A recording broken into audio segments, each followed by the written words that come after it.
Hello student, welcome to One Shot Revision. In this lecture, we will cover algebra in a one shot. So let's begin.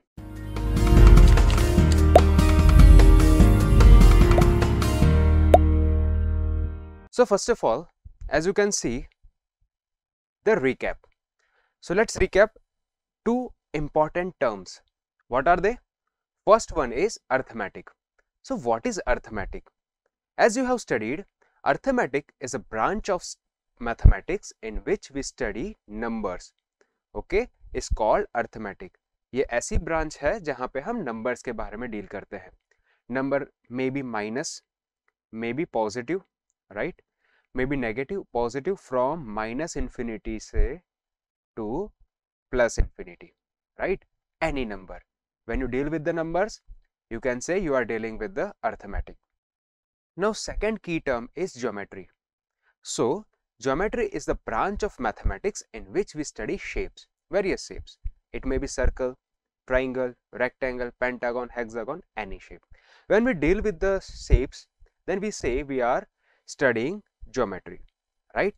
So in today's lecture, we have to study about algebra. So what is algebra? So algebra is a branch of mathematics in which we study the use of letters.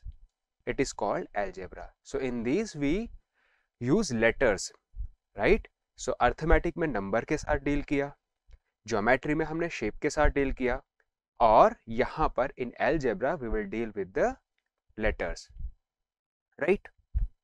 So now the letter is used in algebra is called variables. So you know the letter from A to Z, okay? A to Z कोई भी alphabet you can use, right? But when the letter is used in algebra,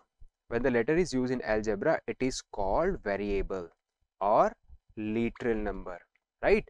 Whenever you use this letters A, B, C, D, E, F, G up to Z in algebra, then you call it as a variable. आप उसको variable कहोगे, right? Now the question arises, variable क्या है? Now the question arises, variable क्या है? तो variable means something which can vary, right? Not fixed और keep on changing. कोई भी ऐसी चीज जो बदलती रहती है, keep on changing, तो हम उसे कहते हैं variables, right? आगे एग्जांपल देखेंगे, एकदम से क्लियर हो जाएगा, right? Now the variable is an unknown quantity. One more important thing is variable is an unknown quantity which prone to change with the context of situation, right? जैसे जैसे situation बदलती जाएगी ना, variable की जो values है वो बदलती जाएगी, right? Now the next important thing is कि हम variable किसको लें, कौन सा letter use कर सकते हैं? You may use any letter. As it is written, you may use any letter. It may be M, L, P, X, Y, Z, A, B, C. From A to Z, you can use any letters. I hope clear है यहाँ तक. Okay, क्या क्या discuss किया कि algebra क्या है? First thing, algebra जब हम letters के साथ, maths में जब letter के साथ हम deal करते हैं, तो उसे algebra कहते हैं. Now these letters are also called as a variable or literals, है ना? इस letters को हम variable या literals कहते हैं. Variable क्या होता है? Variable means which is not fixed, keep on changing, right? And next thing है, the variable is an unknown quantity which changes its value with the context of the situation. और हम कोई भी value ले सकते हैं. आने वाले example में हम m, n and various values हम use करेंगे, right? Now move on to next part. So the need of algebra or use of letters. तो बेसिकली हमें जरूरत क्यों पड़ी? What is the need of algebra? हमें क्यों लेटर्स के यूज की जरूरत पड़ी? तो चलिए देखते हैं. So first thing is to make rules and formulas, right? आपने देखा होगा काफी फॉर्मूलाज और रूल्स में हम लेटर्स यूज करते हैं. So to write a formula और to write a rules we generally used letters, right? Next thing is to represent unknown quantities, right? To represent unknown quantities, ऐसी क्वांटिटी जो हमें पता ही नहीं है कि इसकी एक्चुअली वैल्यू क्या है. ओके, तो to represent unknown quantity we use letters, right? And the third is letter stands for numbers on which we perform operations like numbers. Okay, so letters एक ऐसे नंबर हैं जिसपे हम वेरियस ऑपरेशंस परफॉर्म कर सकते हैं. Okay, चलिए. So signs and symbols, right? So as you have studied in the lower classes, various signs and symbols, just quick recap देख लेते हैं. So as you can see here, this is not equal to, right? When you represent this, it is not equal to. This is equal sign, equal sign. This represent less than sign. This represent greater than sign. This represent less than and equal to, and this represent equal to, greater than and equal to, right? So you may have studied this symbols in the lower class. चलिए आगे बढ़ते हैं. Now algebra with matchstick patterns. So I have this matchstick pattern here, right? So यहाँ पे एक figure है जिसमें आप देख पा रहे होंगे, you can able to see कि यहाँ पे दो मैचस्टिक है. In figure 1 you can see 2 matchsticks. In figure 2 you can see 4 matchsticks, right? In figure 2 you can see more matchsticks. In figure 3 you can see 6 matchsticks, and in figure 4 you can see 8 matchsticks. तो यहाँ पे आप देख पा रहे होंगे कि एक पैटर्न फॉलो हो रहा है, राइट? एक पैटर्न फॉलो हो रहा है. For this let us draw a table, right? Let us take this table. So in the first figure जो फर्स्ट एल बन रहा है, in the first L you can see number of matchstick required कितनी है, that is 2. In the second figure where we have 2L, right? So 2L है तो वहां पे number of matchstick कितने required है, 4. In the third figure 6. In the fourth figure 8. तो यहां से आपको एक पैटर्न मिल रहा होगा. You can see यहाँ पे 2, 4, 6. It seems like a multiple of 2, right? Tables like a multiple of 2 आप देख पा रहे होंगे, 2, 4, 6, 8 and so on. It keep on changing, right? तो from this matchsticks pattern we can make a rule. तो देखते हैं. So here as you can see the number of matchstick required is equals to 2 multiply by number of L's, right? एक general pattern जो हमने देखा कि 2 के multiple पे वो बढ़ता जा रहा था, है ना? 2, 4, 8, 6 ऐसा बढ़ता जा रहा था, right? So as you can see here we can write it as 2 into number of L's, right? Number of L's. अगर मैं ऐसा लिखते रहूंगा number of L's तो it will require more space, time भी बहुत ज्यादा जाएगा. तो instead of this I will write n. So let us write a letter n to represent number of L. So instead of this I will write 2 multiply by n, 2 multiply by n, or you can write it as 2n. Clear है यहाँ तक, right? आप यहाँ पे 2 multiply by n भी लिख सकते हो और 2n भी लिख सकते हैं, राइट? चलिए now note, make a note in this term. जहाँ पे आप 2n देख रहे हो, राइट? 2n देख रहे हो. सो in the 2n 2 terms are there. One is number and another one is a variable, right? So this number represent a constant value. ये number जो है 2n में ये number represent this constant value, and this represents variable, and this n represents variable. Okay? चलिए now let us do one thing कि अब n की value कैसे put करेंगे. For l is equals to 1, for l is equals to 1 और 1l we will put n is equals to 1. Okay? अगर मुझे एक ही l ड्रॉ करना है, if I want to draw 1l, तो हम क्या करेंगे, n की वैल्यू क्या रखेंगे, हम 1 रखेंगे. If I have to draw 2l, right, then I have to take n value of n is equals to 2. If I have to draw 3l, तो n की वैल्यू क्या रखेंगे, n is equals to 3. So with this we can directly form this table, right? हमें calculate नहीं करना पड़ा. हो सकता है if someone asks कि 500L बनाने हैं हमें, तो अगर हम इस तरीके से ड्रॉ एंड कैलकुलेट करेंगे इट इज वेरी डिफिकल्ट, है ना? Very difficult. So for this we make a rule कि अगर आपको 500 L's बनाने हैं then how many matchsticks you require.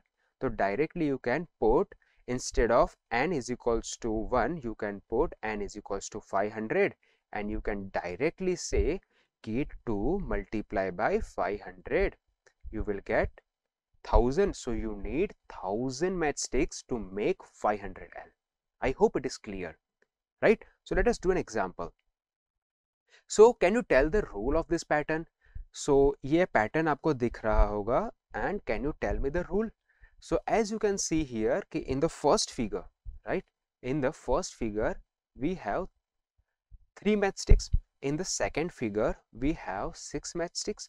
In the third figure we have 9 matchsticks. तो again as you can see here एक pattern मिला 3, 6, 9 and so on. तो आप कह सकते हो कि for this general rule is n multiply by 3, that is 3n, or you can directly write it as 3n, right? I hope it is clear, right? चलिए एक और एग्जांपल देखते हैं, a simple example, right? So a pattern of T. Now if you want to make a pattern of T, as you can see here कि number of matchstick कितनी है? Only two, right? So for this, if we take a solution, then we observe that number of matchstick is 2, right? And you can write a formula or a small rule that to get this pattern, as 2 matchsticks are there, so 2 multiply by n, where n represents variable. Okay, so it keep on changing, right? Instead of 1t, if you want to make more than 1t, then you will change the value of n as I told in the last slide, right? Okay. Now see two more pattern. Here is E. In E we can say we have how many matchsticks? 1, 2, 3, 4 and 5 matchsticks. So directly we can write formula 5n, right? Similarly, if in this figure we can see number of matchsticks are 1, 2, 3, 4, 5 and 6. So we can directly write the rule or formula for this, that is 6n, right? Now you may say कि it is possible to draw A with 3 matchstick. Yes, it is possible. If you draw one matchstick here, second matchstick here and the third matchstick here, for this type of A you will get formula which one? 3n, right? For this type of A you will get formula 6n, right? I hope it is clear, right? Now let's move on to this another problem, right? So cadet are marching in parade. As you know, cadet सबको ही पता है, ठीक है? अगर marching parade आपने देखी होगी 26 जनवरी या 15 अगस्त वाली, तो आपको कैडेट पता ही होगा, राइट? यू हैव सीन कि क्या होता है, बहुत सारे लोग एक पर्टिकुलर लाइन में होके ऐसे मार्च करते हैं. So in this example they have given कि 5 cadet in a row. So let us make one row and we have 5 cadets, that is 1, 2, 3, 4 and 5. So 5 cadet एक row में है, right? In one row. Now what is the rule which gives the number of cadet? अब हमें यहाँ पे क्या है, we don't know the number of rows. We don't know the number of rows. So they have told कि take n for the number of rows. So instead of 1, 2, 3, 4, we don't know the exact number of rows. तो हमने क्या किया, n ले लिया, which is a variable. Okay, n as a variable. So अगर ये first row है, for example, ये first row है, तो यहाँ पे 5 cadet हैं, 5 cadets are there. In the second row, अगर मैं यहाँ पे second row लिखता हूँ, तो वहाँ पे भी 5 cadet होंगे, definitely, proper discipline में. Okay, 5 cadets are also there, and it's keep on till the nth row. ठीक है, n may be any value. ठीक है, n कोई भी वैल्यू हो सकती है, राइट? सो ये चलता जाएगा. So I have to write the formula, I have to write the rule for this example. तो देखिए सिंपल है, यहाँ पे 5 है. If you see in the first row you will get 5, in the second row again 5. So if we add first and second then we will get 10 मिल जाएंगे, right? Similarly अगर मैं थर्ड रो में भी ले लूँ, if I take in the third row, so third row में भी 5 होंगे, सो वो भी ऐड हो जाएंगे. इफ आई ऐड, राइट, तो वो कितना हो जाएगा, टोटल 15 हो जाएगा, right? So it's keep on increasing with the multiple of 5. पता चल रहा है, 5, 10, 15, keep on adding 5, you are keep on adding 5. So the value is keep on changing with the multiple of 5. So directly मैं यहाँ से ये कह सकता हूँ कि rule for this is 5n.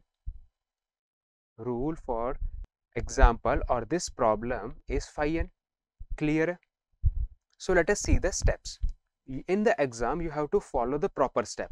This is I have explained okay, but in the exam आपको proper steps follow करने पड़ेंगे to get the marks, right? You cannot write directly 5n, otherwise you will lose the mark. So in exam, what steps you have to follow? Let n be the number of rows. First thing, you have to take n is a number of rows, and number of cadet in a row is equals to 5, as it is given in the problem, it given in the question, right? So number of cadet in one row kitne hai? 5, as you can see here also, 1 2 3 4 and 5, right? Now the total number of cadet is equals to number of cadet in row multiply by number of rows, right? Clear है? And just put the value, number of cadet कितना है एक रो में? 5, and number of rows कितनी है? n, as we have taken n, so we will get 5n. So this is your final answer. So in exam you have to follow the proper steps, right? Let's move to another problem, right? So Leela is Radha's younger sister. लीला है जो राधा की younger sister है. लीला is 4 year younger than Radha, right? So मैं लीला का L यहाँ पे लिख लेता हूँ for simplicity and राधा का R.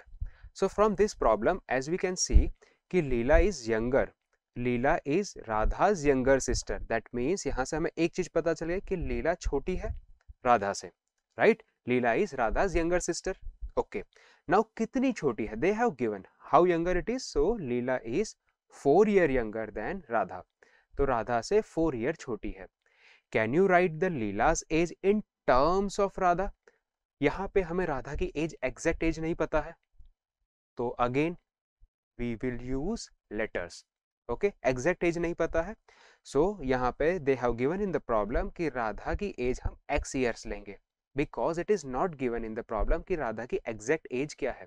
फॉर एग्जाम्पल अगर इन्होंने दिया होता कि राधा की एज 10 ईयर्स है और ऐसा बोल दिया होता कि लीला की एज कितनी होगी, तो आप डेफिनेटली कह सकते थे 10 - 4 that is 6 year. But they have not given कि राधा की एग्जैक्ट एज क्या है, तो हमने क्या किया, हमने x ले लिया राधा की एज को. सो फर्स्ट स्टेप इज कि राधा की एज को हमने ले लिया x. सो राधा की एज को हमने ले लिया x, age of Radha. Okay, मैं शॉर्ट में लिख रहा हूँ. ओके, यहाँ पे so age of Radha is x year, right? Now instead of writing the age of Leela directly, how you will write कि age of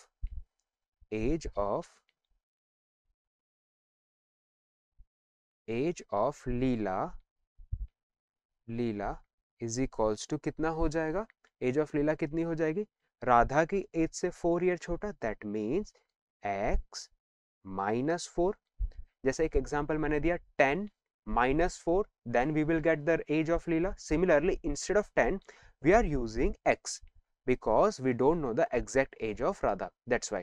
So आंसर क्या हो जाएगा, अगर फाइनल आंसर की बात करें, in terms Leela's age in terms of Radha is x - 4.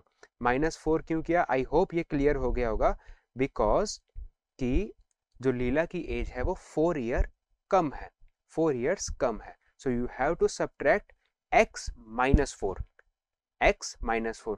आप 4 - x यहाँ पे नहीं कर सकते because it will become technically wrong. ठीक है, ध्यान रखना है, x - 4 होगा because x is Radha's age which is more than Leela's age. तो हम बड़ी एज में से छोटी एज को माइनस करेंगे, एज कभी नेगेटिव हो नहीं सकती, राइट? सो यहाँ पे x 4 - x आप नहीं करेंगे, ये रॉन्ग हो जाएगा. ठीक है, चलिए now move on to next part, use of variables in common rules. So there are common rules, various common rules are there. तो कौन सा हमें, जैसे कि let us take an example. तो how you will use this rules, common rules में हम variable को कैसे यूज करेंगे, राइट? तो ये कॉमन शेप्स आपको पता ही होंगे. सो आइडेंटिफाई दिस शेप, तो आप इजीली बता पाओगे कि this is square, this is rectangle, this is hexagon, this is pentagon, right? So आपको कॉमन पता है, सर्कल पता है, then you know the triangles and various more, right? So let's do one thing. So common rules in geometry. अब इसके लिए आपको एक रूल बनाना है. So you have to calculate the perimeter of square. Square का पेरीमीटर बताना है.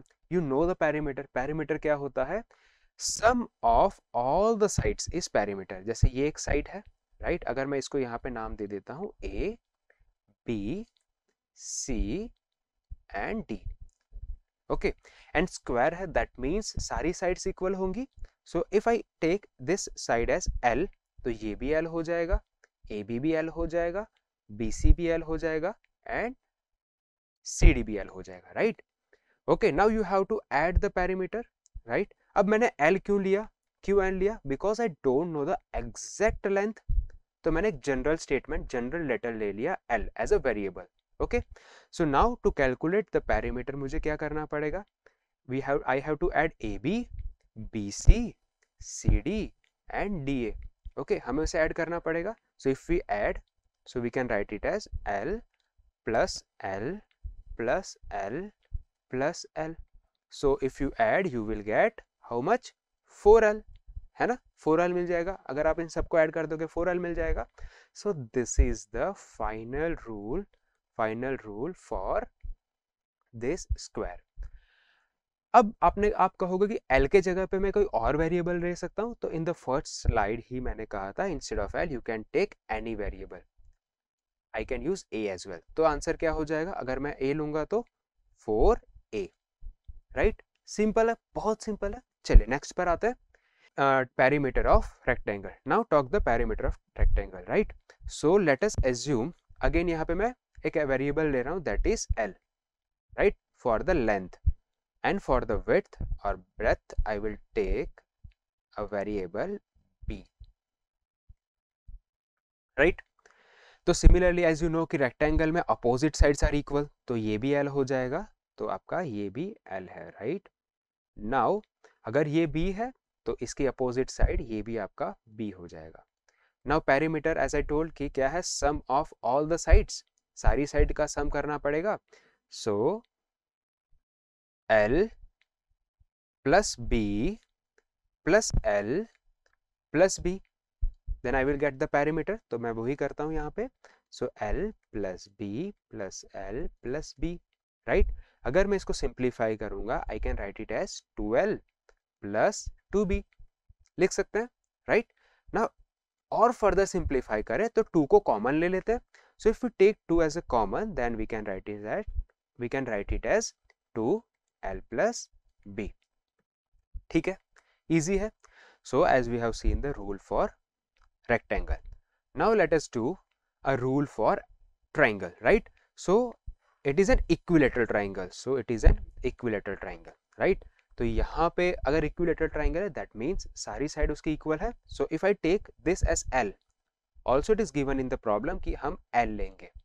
So one side represents L, that means सारी side उसकी L हो जाएगी, right? ये भी L, ये भी L, and this is also L. So this is also L, right? So just to calculate perimeter, you have to add all the sides. तो क्या हो जाएगा, simple, L plus L plus L, and you will get 3L, right? Clear है? I hope it is clear. चलिए. So now the rules from arithmetic, right? Arithmetic से भी कुछ rules लिए गए हैं in algebra. जैसे हमने लास्ट में देखा कि हमने ज्योमेट्री और अलजेब्रा के साथ डील किया, अर्थमेटिक एंड अलजेब्रा के साथ डील करेंगे, right. So as you know कि अर्थमेटिक में एक रूल हमने पढ़ा था commutative, right, commutativity of addition of two numbers. क्या था उसमें, if you add 3 plus 4 you will get 7. If you add 4 plus 3 then also you get 7. If I write 3 plus 4 which is equals to 4 plus 3, कह सकते हैं ऐसा, है ना. Similarly हमारे वेरिएबल्स में भी हम ऐसा कह सकते हैं कि a plus b is equals to b plus a. Clear है? Now move on to next, right? Now commutative of multiplication of two numbers. क्या देखा था, if we multiply 3 multiply 4 you will get 12, or if I multiply 4 multiply by 3 I will also get 12. तो यहाँ पे हमने देखा था कि if we multiply 4 and 3 or 3 and 4, in both the case 4 multiply by 3 and 3 multiply by 4 you will get 12. सो जैसा arithmetic में होता है कि 3 multiply by 4 is equals to 4 multiply by 3 that is 12, similarly हमारा वेरिएबल्स में और अलजेब्रा में same rule is followed. ठीक है. So if you multiply a b or ba you will get the same value, right? Now move on to next part, that is distributive law, distributivity of numbers. So in this as you have seen कि अगर मैं एक example लेता हूँ numbers का, first of all तो let us take 3 multiply and bracket में 2 plus 1. अगर मैं इसको सिंप्लीफाई करूंगा I will get what 2 plus 1. First of all BODMAS के मदद से हम पहले ब्रैकेट को सॉल्व करेंगे. So 2 plus 1 that is 3 and 3 this 3 is multiplied with this 3 you will get 9. ठीक है. instead of this अगर मैं ऐसा लिखता कि 3 multiply by 2 in bracket plus 3 multiply by 1 is equals to, आप यहाँ पे देख सकते हो if we multiply 3 multiply by 2 plus 3 multiply by 1, तो अगर आप इसको पहले सिंप्लीफाई करोगे you will gate 6 plus 3 from this 3 multiply by 1 you will gate 9. तो एज यू कैन सी कि जैसे अर्थमेटिक में हमने क्या किया, this 3 is multiply by 2 then you made addition sign and again this 3 is multiply by 1 you will get the same value as 9, right? So similarly this law is also followed by this algebra, right? If you multiply this a with b first of all तो आपको क्या मिलेगा, a multiply by b, and again if you multiply a with the c you will get a multiply by c, तो आपको answer क्या मिलेगा, same as this one, right? तो यहाँ से आप इजीली कह सकते हो कि this follow the distributivity of number और डिस्ट्रीब्यूटिव लॉ. ठीक है, I hope it is clear. Now associative of addition of numbers. Similarly यहाँ पे एक एग्जांपल लेते हैं 3 plus 2 plus 4. If I keep these two term in a bracket और मैं इसको पहले सॉल्व करता हूँ, 2 plus 4 that is 6, 6 plus 3 that is 9, right? Clear? Similarly, instead of that, if I write it as 3 plus 2 in bracket is equals to plus c is equals to, instead of c I will write what, 4, right? So instead of c I will write 4. तो क्या हो जाएगा, 3 plus 2 plus 4 that is 5 plus 4 that is 9. So as in the number we can write it as this, so in the algebra also this rule is followed, right? चलिए. Now expression with variables. So expression of variable में देखते हैं, right? So a number expression like this, अगर एक number का expression होता है इस तरीके से, you can easily evaluate. क्या करोगे आप, 2 multiply by 10 plus 3 आपको मिल जाएगा 23, right? 2 multiply by 10 20 plus 3 that is 23 आपको easily मिल जाएगा. But expression like 4x plus y you cannot evaluate without the value of x. You cannot evaluate.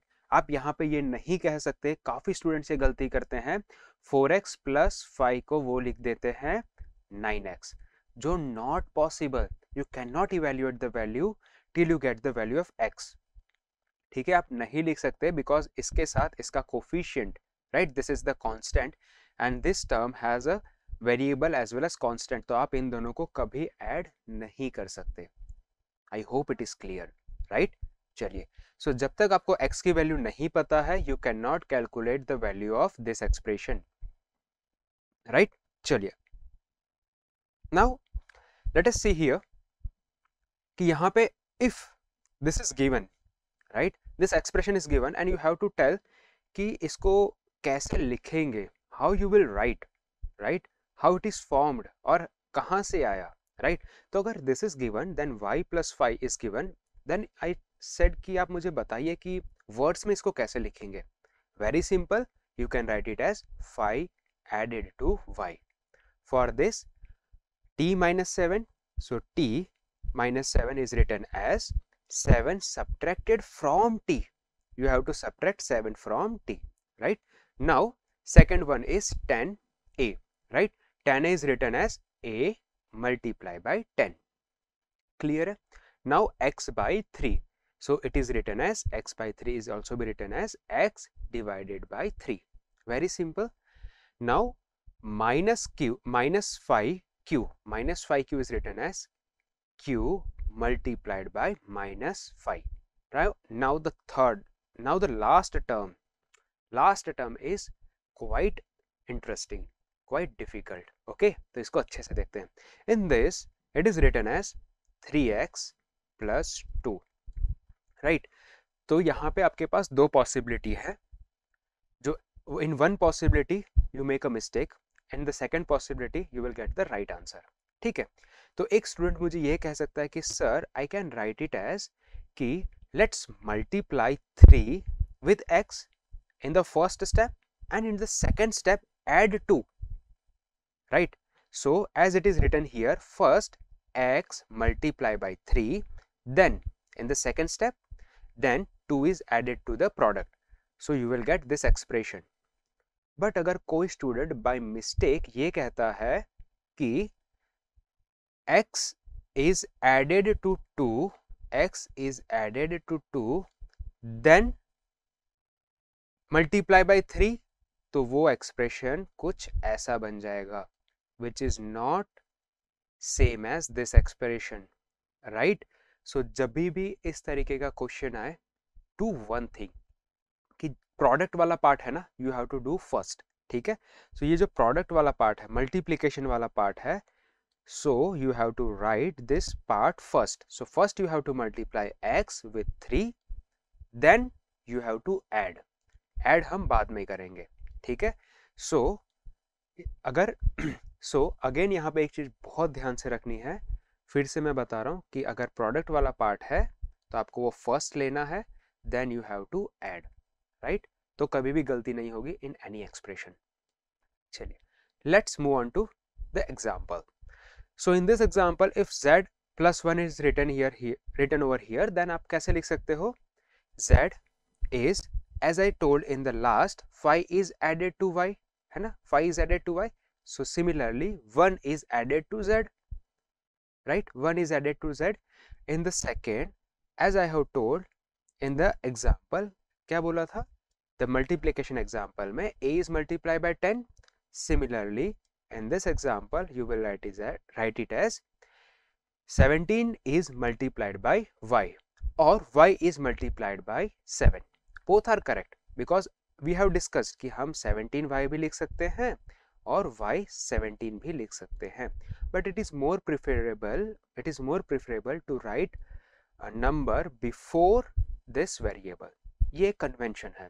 Okay, ये wrong नहीं है. This is also right? But for simplicity ये हम use करते हैं. ठीक है, now in this first you have to multiply 2 with y, then add 17. Clear है? चलिए, so now instead of this हमने क्या डिस्कस किया था लास्ट टाइम पे? this is given, this expression is given and you have to write the instruction or statement. But in this instruction is given or statement is given, you have to write the expression. Just opposite. Easy है? चलिए देखते हैं कि now the 12 subtracted from z, it is written as z minus 12. 25 is added to r, it is written as r plus 25. p multiplied by 16, it is written as 16p. y divided by 8, it is written as y divided by 8. Okay, इसको आप ऐसे भी लिख सकते हो, y divided by 8. Now if you say कि अगर मैं इसको ऐसे लिख सकता हूँ क्या, y divided by 8?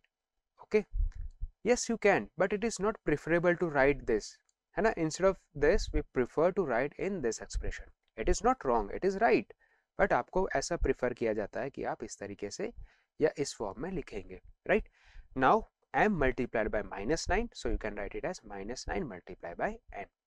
Now see this last one. Again in this it is written y multiplied by 10. So first of all what you have to do, as I told कि multiplication वाला पहले खत्म करना है. So 10y, 5 multiplied by 10, it is written as 10y, then add 7 to the product. Now you have to add 7 to this product. तो आप कैसे करोगे? plus 7. Easy है ना. चलिए आगे बढ़ते हैं. So this is written as, if it is written as 7 added to p, तो सिंपली कैसे लिखेंगे 7 प्लस p और p plus 7, both are correct. Now p multiply by 7 is written as 7p और p7, right? p divided by 7, so it is written as p divided by 7. Now y multiplied by minus 8, so first of all what I have to do, minus 8 y ऐसा लिखेंगे. Then 5 is added to the result, तो जो भी result मिला उसमें हमने 5 को add कर दिया. आई होप यहां तक क्लियर होगा. नाउ यूजिंग एक्सप्रेशन प्रैक्टिकली, सो हम कुछ एक्सप्रेशन देखेंगे प्रैक्टिकल लाइफ के जो हम किस तरीके से अलजेब्रा में यूज करते हैं, राइट? और अलजेब्रा को किस तरीके से प्रैक्टिकल लाइफ एक्सप्रेशन में यूज करते हैं. ठीक है, चलिए. So if Sarita's age, first example अगर हम देखें कि यहाँ पे 3 ब्लॉक्स है. फर्स्ट ब्लॉक में हमने एक सिचुएशन, प्रैक्टिकल सिचुएशन दी है. सेकेंड ब्लॉक में we have taken the variable and third block में हमने स्टेटमेंट यूजिंग एक्सप्रेशंस बनाए हैं. ठीक है. सो फर्स्ट एग्जांपल अगर हम देखें तो Sarita has 10 more marbles than Amina. Amina के पास जितने भी मार्बल है ना उससे ज्यादा सरिता के पास है. जनरल स्टेटमेंट है, we don't know how much Amina has, तो अमीना के पास कितने हमें नहीं पता, अननोन क्वांटिटी है. So let us take variable x. ठीक है, x वेरिएबल ले लिया, let Amina has x marble. अब आप बता सकते हो कि सरिता के पास कितने होंगे. Yes definitely. क्यों? कि सरिता के पास अगर x मार्बल है तो 10 और ऐड कर दो उसमें, उतने हमारे सरिता के पास होंगे. अगर अमीना के पास x है प्लस 10 कर देंगे तो उतने मार्बल्स हमारे पास किसके पास है, सरिता के पास. क्लियर है? चलिए. नाउ बालू is 3 year younger than Raju, right? बालू इज 3 ईयर यंगर है, तो हमें ये नहीं पता कि राजू की एज क्या है. Again we have to take the variable, so let us take Raju's age भी x ईयर. तो हमने क्या किया, यहाँ पे राजू की एज को x ईयर ले लिया, right? So if we take Raju's age is x year, तो क्या होगा, कि बालू की जो एज है ना वो x ईयर से 3 ईयर्स कम है. So how you will write Balu's age, Balu's age is written as x age of Raju minus 3, तो उससे 3 ईयर्स कम, right? So expression is written as x minus 3. Now let us do an example, simple example देखते हैं. Sarita's present as अगर हमारी y years है, तो क्या आप बता सकते हो what will be her age 5 years from now. अगर आज मेरी age for example y years है तो 5 साल बाद कितनी होगी, डेफिनेटली 5 ईयर्स ऐड हो जाएंगी. अगर आज आपकी एज फॉर एग्जांपल 15 ईयर्स है, 5 साल बाद कितनी होगी, 5 ऐड करोगे 20 हो जाएगी. सिमिलरली अगर आज मेरी एज y है तो 5 साल बाद कितनी होगी, so it is written as y plus 5, right? Now do one thing, Sarita's grandfather is 6 times her age. तो सरिता की एज हमने कितनी ली है फ्रॉम द प्रॉब्लम, सरिता की एज है y ईयर्स, तो उसके ग्रैंडफादर की 6 टाइम्स है, 6 times. So 6 times can be written as 6 multiply by y. तो एज ऑफ हर ग्रैंडफादर कितनी है, it is written as 6y और 6 multiply by y. Okay, so this is the age of her grandfather. I hope यहां तक सबको clear होगा, right? चलिए. Now student, we will discuss about what is equation, right? So let's do with an example. जो example हमने starting में लिया था एल पैटर्न का, let us understand with this example, right? तो देखिए, matchstick pattern of the L's. So as you can see here, matchstick patterns of L. So in the first figure, that is A, you will find 1L. In the second, you will find 2L. In the third figure, you will find 3L. So इस तरीके से ये आगे चलता जाएगा, right? Now, if you want to find what is equation, let us understand with this example. देखिए, so क्या rule बना था?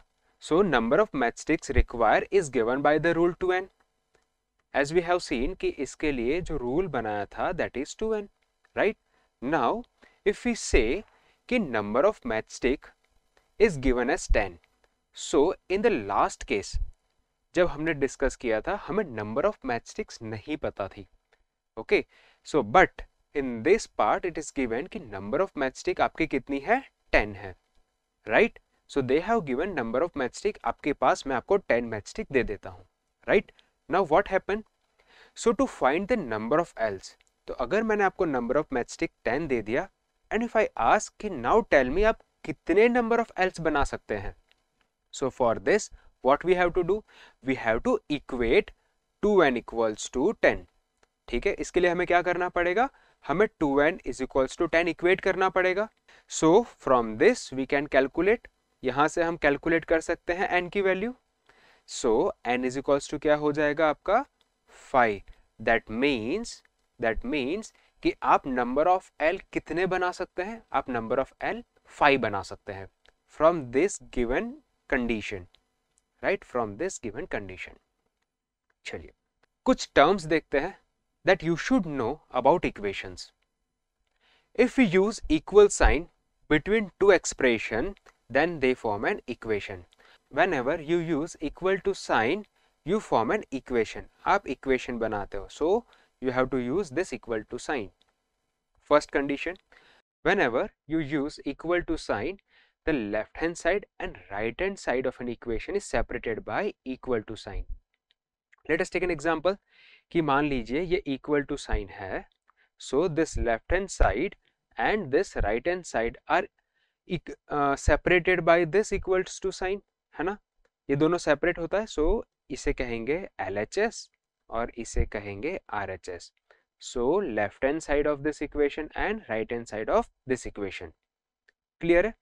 Late us take an example कि 2x plus 3, it is written 3 plus 2x is equals to 13.